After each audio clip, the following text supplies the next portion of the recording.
fundamental transformations that any country can witness, I think speaks volumes both for the country and the leader who's leading that country. Why do I say that? Well, first and foremost, let's see very briefly the downward slide that we were subjected to from, say, 1700. In 1700, according to a Cambridge historian who I'm very fond of quoting, India's share of the world economy was 24.4%. India's share of the global GDP.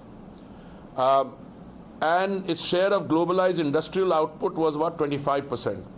In 1950, immediately after we became an independent country, we had moved to, our share of global GDP came down to 4.2%, and industrial output came down to 2%. That is what happened in those 190 years. Now, I want to fast forward. GDP in 2014 was 2.7 lakh crores, or around $20 billion. So, आपने 1947 के $20 billion से, we are now moving up into, moving in the direction of being the world's third largest economy. And again, I know some of my friends in the opposition, find that they find it very difficult to reconcile with such figures.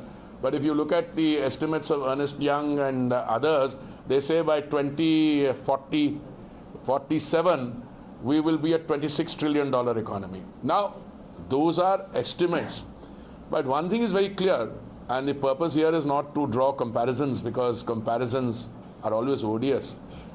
But look, the fact of the matter is, large parts of the world, including the United States, including parts of Western Europe, Japan, are witnessing growth rates in the close vicinity of 0.9%, 1% flat growth. And here even your detractors, if they may be called that, are talking about 6.1% to 6.5% of projected growth in 23-24.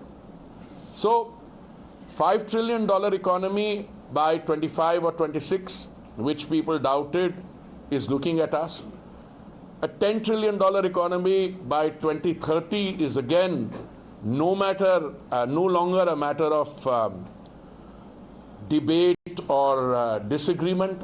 And you are now looking between 2030 and 2040 at doubling that $10 trillion economy.